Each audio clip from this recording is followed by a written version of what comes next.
Just like to offer a big shout out to Touchdown Digital, the sponsor of this week's video.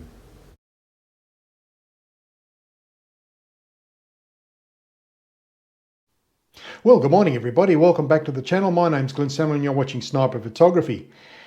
Now today I'm going to tell you, well, first up, this video is aimed towards the people that have decided to buy their first mirrorless camera or digital SLR camera, or for somebody that's been involved in photography for say less than 3 years on and off.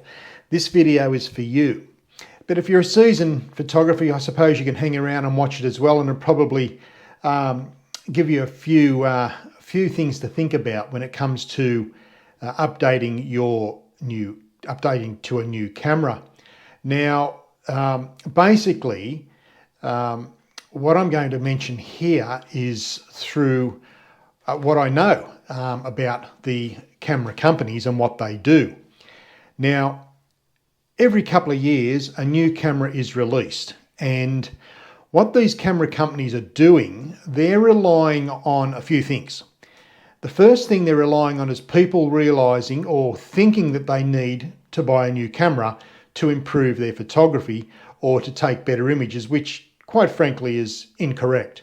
But they rely on the people's ignorance, actually, with all due respect. They're relying on these people to buy these cameras. Now, new cameras these days are expensive. I mean, everything's expensive in our lives now, and cameras are no exception.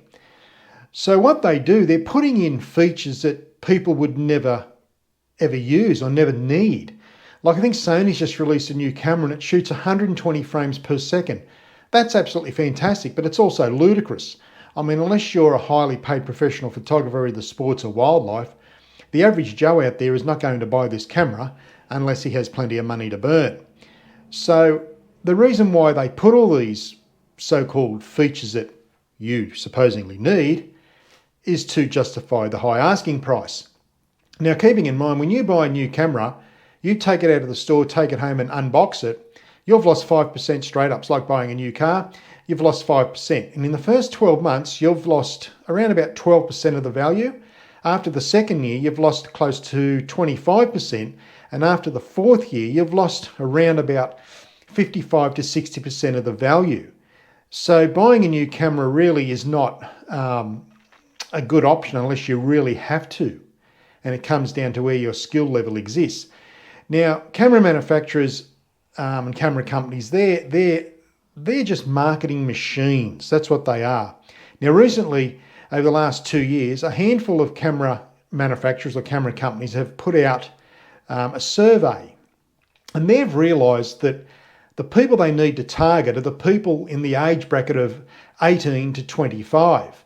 These are the people that seem to think that they need the newest and greatest and latest piece of equipment to take a really good photograph or to become a really good photographer, which is just an out and out lie. It's a corporate lie.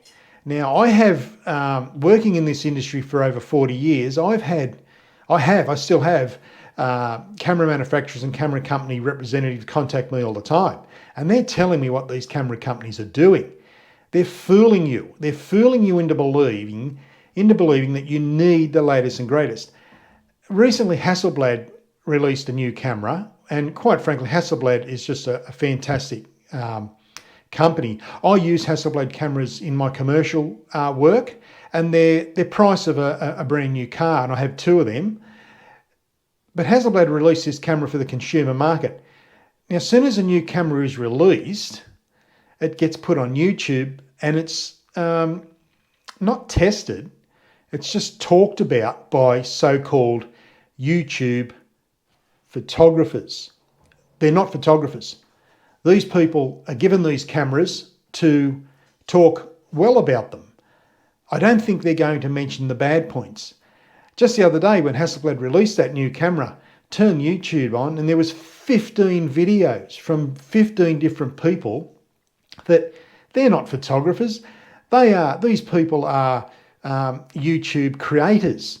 Maybe 1 or 2 might be a fairly good photographer, but they're not. They haven't gone out and tested the camera. They haven't had it in their hands for 3 months. They haven't done that. and they're telling us how bloody good it is. Don't fall for that. But they're relying on the people that have this FOMO effect or FOMO condition, fear of missing out. You've only got to look every couple of years when Apple releases a new iPhone, mobile phone, cell phone. You get people camping out the front of the Apple stores for 2 days, sleeping on the footpath. What? It's just ludicrous because they think they need the latest and greatest. The way to become good at photography is not through purchase, it's through practice. I'll say that again and I'll say it slowly. The way to become a good photographer is through practice, not purchase. Okay?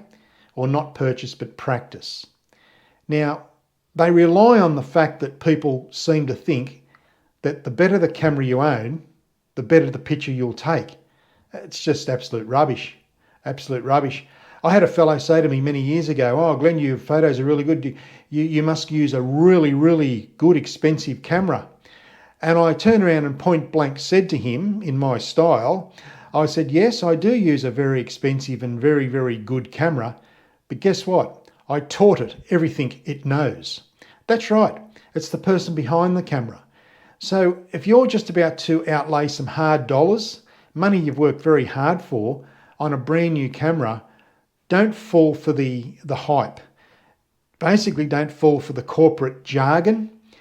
These camera companies are multi-billion, trillion-dollar marketing enterprises. And for them to keep on selling cameras, they have to do a couple of things, and that's put ridiculous features in them and approach people telling them that this is what you need to take a good photograph, and you don't. You absolutely don't.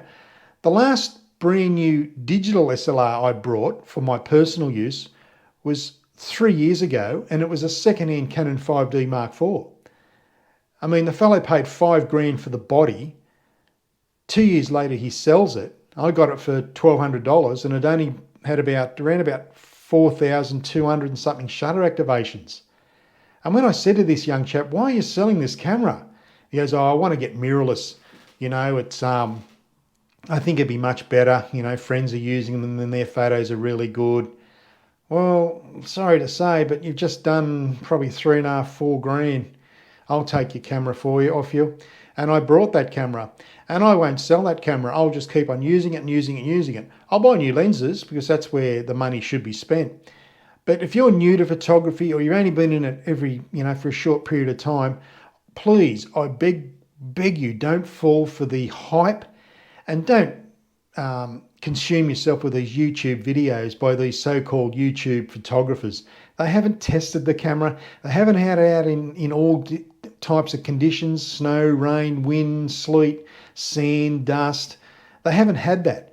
They've unboxed it. They're sitting in their room telling us how good it is, and this is the only camera you need. That is an out and out. It's a disgrace, quite frankly. And I've been talking about this for years to people about don't falling for this. You don't fall for that. You don't need a brand new latest and greatest camera to be a really good photographer. You don't need the latest and greatest camera to take really good photographs. In some respects, I feel like a bit of a failure in this because I have spoken about this for years and years and years, right up until probably before digital even come into our lives. So if you're in the market for a new camera, whether you're updating or you're buying your first one, you really need to think about what sort of photography you do and what things you need. You feel free to contact me. I help people, whether they're here in Australia or in the state that I live in, which is New South Wales, or even overseas. I help people buy cameras and I help them save money. I point out to them you don't need a camera that has 60 megapixels if you're only going to post your images on Facebook or social media, or you're not going to print your photographs. I know there's people watching this here today that have cameras that have features in them they'll never ever use. Why on earth would a landscape photographer need a camera that has the function of eye detection? Anyone? Anyone? No, no one can answer it. Because that's just another way of somebody being fooled, conned. They've lost money. They've spent too much money on something they don't need. So it's very, very critical that if you're going to get into this beautiful pastime we call photography, that you really do your homework and you make sure that what you're buying is what you need, not what you're told what you need. You've got to buy what you think you need. But it's easy to be bamboozled and fooled by people on YouTube that are just, I don't watch them. I find them quite annoying, and I just laugh at these people. They're telling us how good these cameras are, and they haven't even tried them. They just haven't tested them. They might tell you they have, but they haven't. The camera's only been out a week. Have they had it in their hands for 3 months? So that shoots their argument down in flames. So to wrap this up, if you're new to photography, you're buying your first camera, whether it's mirrorless or digital SLR, or you've been in photography for 2, 3, maybe 4 years, and every now and again you go out and take photos that you're thinking, I need a new camera. I want you to stop, get a piece of paper and write down what sort of photography you do and what do you think you need. Because if you're an experienced photographer, you know what features you need and what features you don't need in a camera. And that way you can save a lot of money.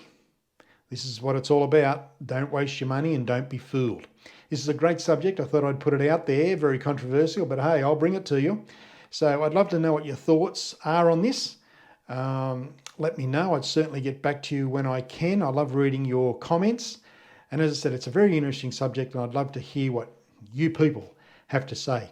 So that's it for another episode of Sniper Photography. As I always say, be nice to yourself, family and friends, but most of all, you keep shooting, keep smiling. Bye for now.